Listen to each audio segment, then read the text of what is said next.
Hey, what's up, guys? Michelle here with Toni. And today we want to talk about Anthony Bourdain. Yeah, there have actually been a lot of unfortunate deaths in my personal life and in the media.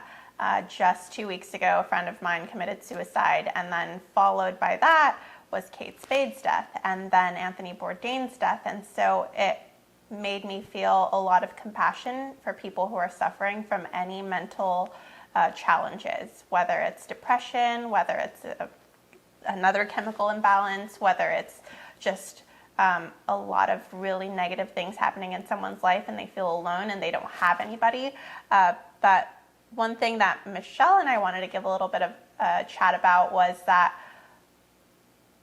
First, let's start positive. Okay. So these things are happening, and I feel like it's bringing out a lot of love in people. Like, so many people are starting to talk about issues that aren't nearly talked about enough, putting out their resources for people who may be struggling and need help and not know where to turn. Yeah. And so I feel like there's a lot of just positive love in the world that's coming out with this, which I think is beautiful. Like, anything like this that could happen is so heartbreaking, and to be able to use something heartbreaking and sad to hopefully extend hands and help and love to other people is bringing a little bit of light out of something so dark and sad. Yeah, when my friend passed away a couple weeks ago, she was my friend from a decade ago, but it caused a lot of my friends from that time in my life to reach out to me and for me to reach out to them, and then to express mutual love and support despite having gone in different directions. And I think that it's okay to grow apart from each other and to still love them and support them. And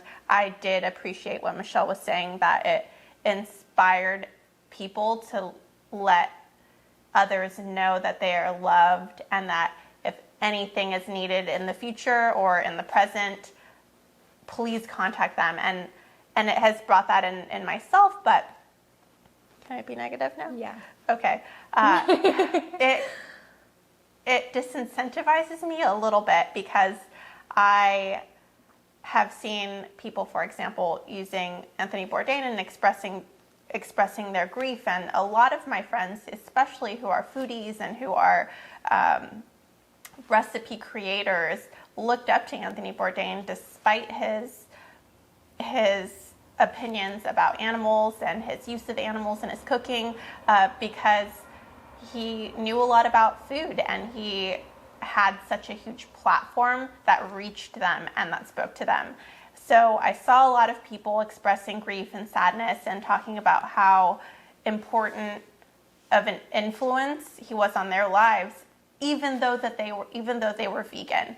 And then I saw a lot of really severe negativity, and it just made me really sad, and it made me not want to ever put myself in that situation. And I don't even want to show compassion online now because I'm afraid of getting torn apart, and it just, I don't know, it makes me so sad. Yeah, and I think hopefully a lot of you watching this have not seen any of this sort of negativity, and that it's just like that we're so into these this space of people who are so in touch with compassion that when you see elements in someone that's not fully aligned, people can be very judgmental about that. But I think that if someone passes away for any reason, that is not a time or opportunity or at all appropriate to bring up differences in opinion. None of us are perfect. Yeah. And we are all flawed creatures. And we all have just different struggles and passions and interests and things that we work on in this life. And to bring negativity into the end of someone's life, I think it's just not appropriate. And really into sad. someone else's space when they're expressing grief, when they are giving a call out to say, this hurts me, and to just rain on that parade, and rain on their funeral, and make it an even sadder occasion is a little bit selfish, in my opinion. Yeah, and I have to say, like, I understand where people are coming from when you realize what's happening on factory farms and sure. animals and on this planet just getting devastated, and you see public figures that are contributing to that in many ways. it can hurt your heart and make you feel like the best thing that you can do is be loud and speak out against it. But I think we have to tap in and remember the very root of why we care so much about these issues is compassion for others. And extending that compassion to animals should also include extending that compassion to our fellow human beings. We've all been exposed to different information in life. Not everyone is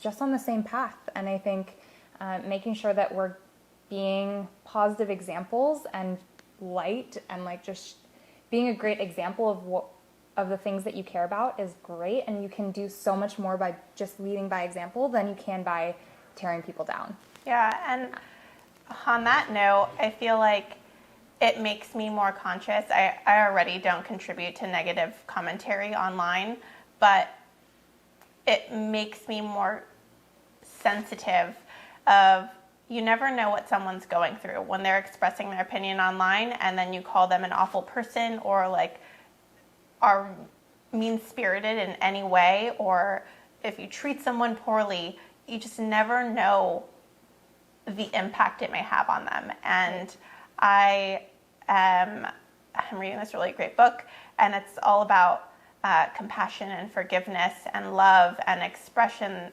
through love, and how you can change hearts and minds through those very powerful values. And that's how I want to express myself. And Michelle and I both have this in our stance on veganism, where we communicate with people who have eaten meat and who have slaughtered animals and have really been on the very far end of where we are.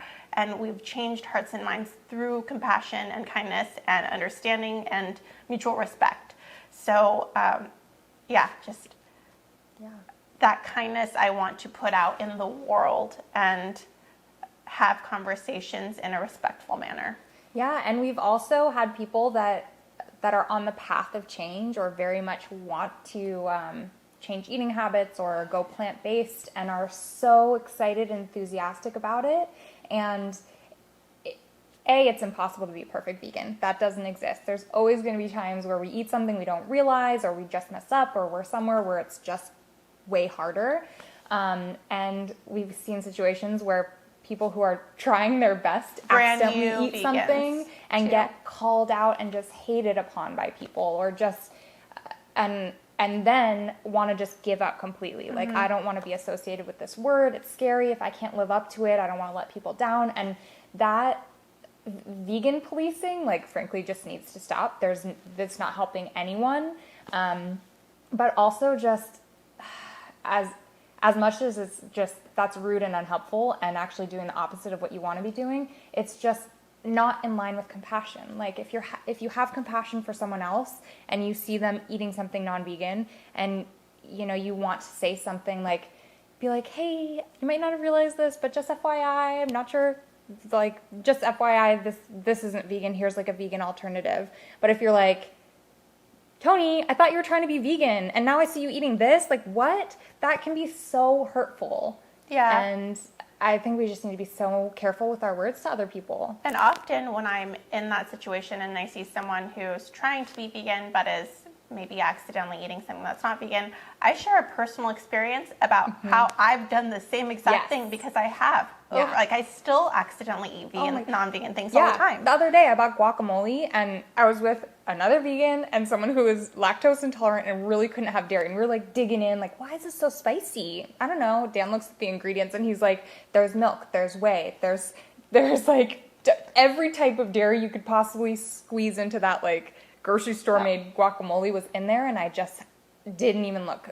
But I was like, all right, this is what happens. Yeah, and you can't beat yourself up. Yeah. Like, Michelle was like, God, I'm a disappointment. I can not be vegan anymore. Yeah, closing down worldofvegan.com. Yeah. Exiting my YouTube channel. What a sad world that would be. Yeah, but I think it's important to just be gentle with each other, be gentle with ourselves, and showcase our imperfections, because trying to, put on this facade that it's easy and perfect, and I don't think that helps anyone because it makes people who are trying and hitting roadblocks feel like something's wrong with them. Yeah. And that's not the case at all. It is very much a journey and a path. Yeah, and this whole video is, for me, I am very easy to find. My contact information is all over the internet. You can contact me at Plant Based on a Budget. You can contact me on Instagram. You can go to ToniOkamoto.com. I am so easy to contact. And if you're ever feeling like you're being attacked online for some reason because you ate something on accident or posted something and you just need a reminder of why you're doing this, I am happy to help you. And if you're feeling blue or lonely or whatever, I am happy to talk to you. And Toni's the best friend. You guys should all just email her because she's awesome. I'm sure Michelle just email feels her. the same. Will you be my friend, Toni? She'll be like, yeah, come over for dinner tomorrow. Yeah. And I feel like another thing that I should say, because the way that I'm framing a lot of what I'm saying is like, if you accidentally eat something that's non-vegan, but also if you're not to that point yet and you are an omnivore or you're not vegan or you're just dipping your toes in, like, you probably will feel judged at some point by people who are farther along. But I know that I don't ever want to be that person that's making someone feel judged. And so I try and be as conscious as I can of not doing that. Wherever you are on your path is okay. Yeah. And if you're, taking little steps in a positive direction, I really, really applaud you for that. And I think it's freaking awesome. And yeah, I'm glad you're here with us. Yeah. So hopefully we can help. Yeah. And thanks for watching this video and being part of our community, Michelle. And I really, really extremely value your support. And we talk about it all the time. We read all of our own comments. We run our own social media, and we see you, and we just take what you say to us to heart, good or bad. So yeah, pretty much everything we do in work is because of /for/ inspired by you guys. So thank you. Thank you. Thank you. This is the smushiest video we've ever made.